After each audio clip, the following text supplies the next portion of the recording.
A very happy morning, children. Hope you are all doing well. We'll continue with our first lesson, hardware and software. In the previous class, you had learned what's a computer, different parts of a computer, and the two parts of a computer, that is the two basic parts of a computer, which is the hardware and software.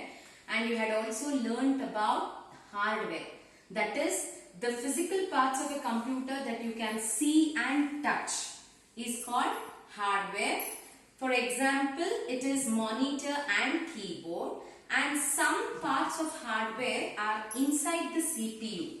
Example, CPU chip, hard disk, etc. So the hardware of a computer is also further classified into three parts. One is input, another one is output, and the third one is storage devices. So special types of hardware devices that are used to input words, numbers, sounds and pictures into a computer are called input devices. And for this we had told the example, I had told the example of keyboard, mouse, joystick, microphone, etc. Today you will be learning about the output devices. What is an output device? What are output devices? The devices which display the information and results are called output devices. I repeat, the devices which display the information and results are called output devices. Example, monitor or printer.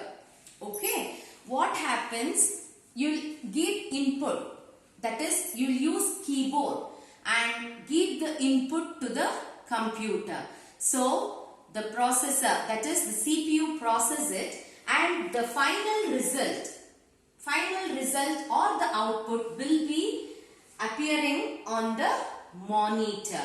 Okay, so the devices which display later whatever the output or the result is there, it will be displayed on the monitor, right? So the devices which display the information and results, or we can say it as output. Output is nothing but the final result what we get. So the devices which display the information and results are called output devices. For example, it is monitor, printer, etc. So today you will be learning more about this output devices. Here in page number 7, they have given the details about the output devices. You can just see. Check in your textbooks too.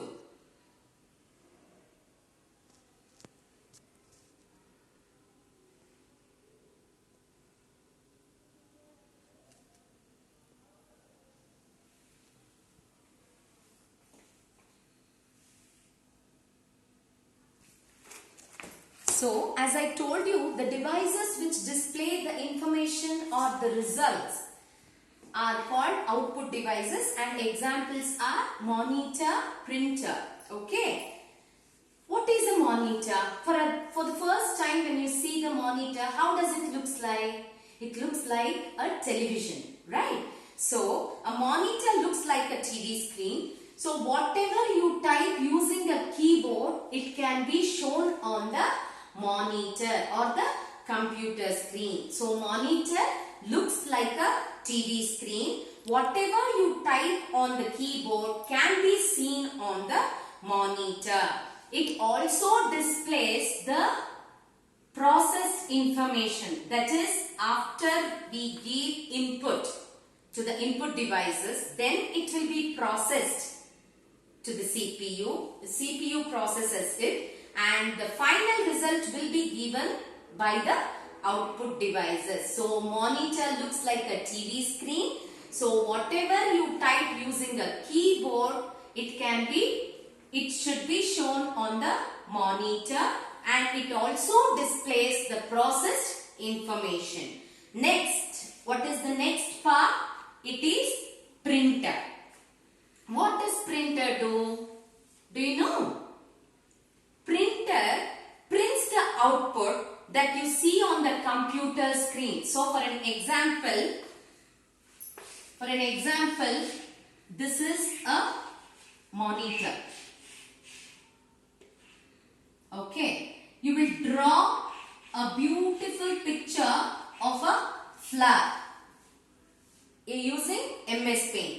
So it will be very beautiful, and you want a print of that on a sheet of paper to show your parents after they come from office. Okay, what you will do, whatever is there on the computer monitor or the computer screen or the monitor, the printer prints the same on a sheet of paper. So printer prints the output that you see on the computer screen on paper. So whatever you have drawn or whatever is there on your computer screen, what does the printer do? If you want a printout, it will print whatever the output is there on the computer screen. It will print on a sheet of paper.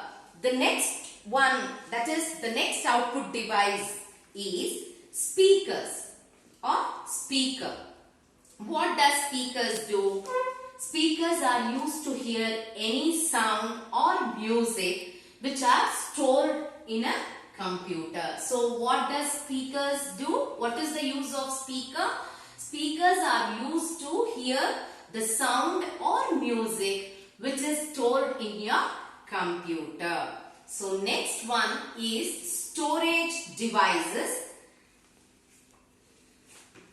Next one is, so we have finished our input devices and output devices.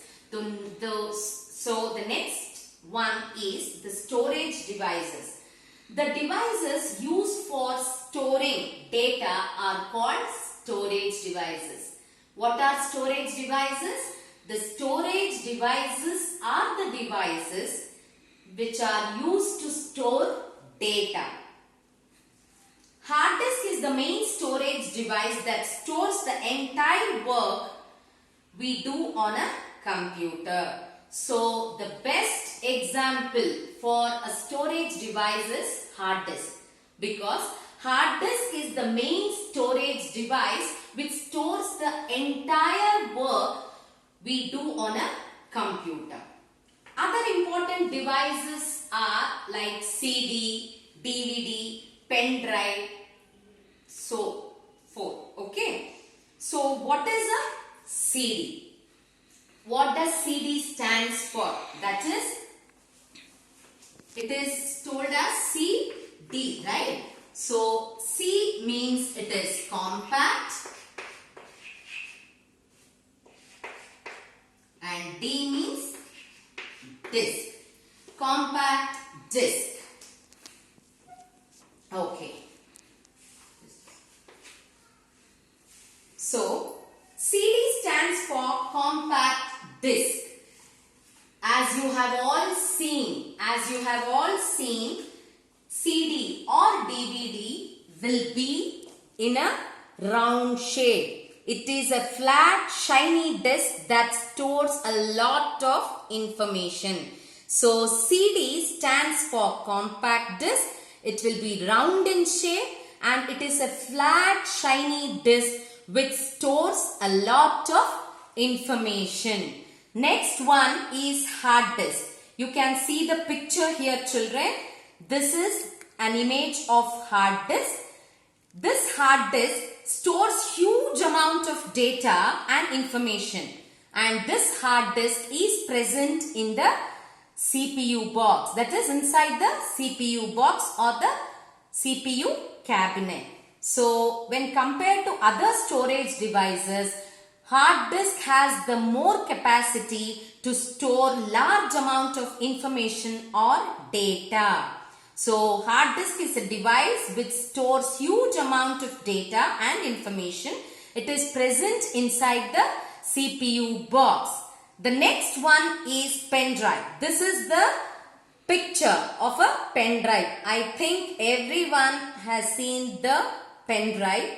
So pen drive is very small in size, but it can store and transfer a lot of data from one computer to another. It can be handled easily. Okay, so pen drive is also very small in size, but it can transfer a lot of data from one computer to another, and it can be handled very easily. Next is software. Software is that part of a computer that cannot be seen and touched. What about hardware? Hardware is the physical parts of a computer which we can touch and see. But software is the part of a computer that cannot be seen and touched. To make the hardware work, that is the physical parts of a computer which we can see and touch, to make those parts work, we need software in it.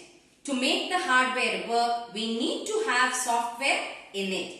Let us understand this with the help of examples. Okay, when you see a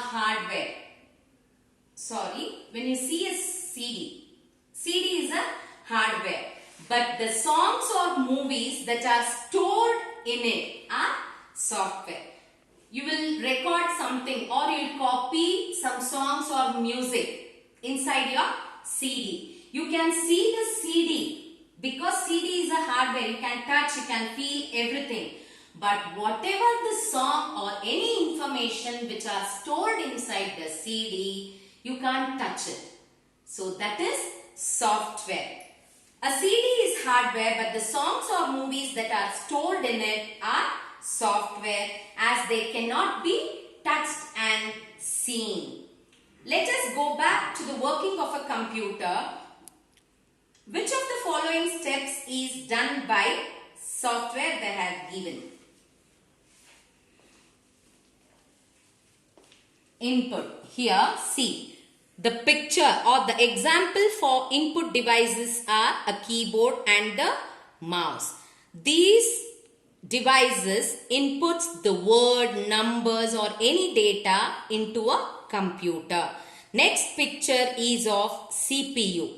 CPU is the main part and it is also called as the brain of a computer, right children?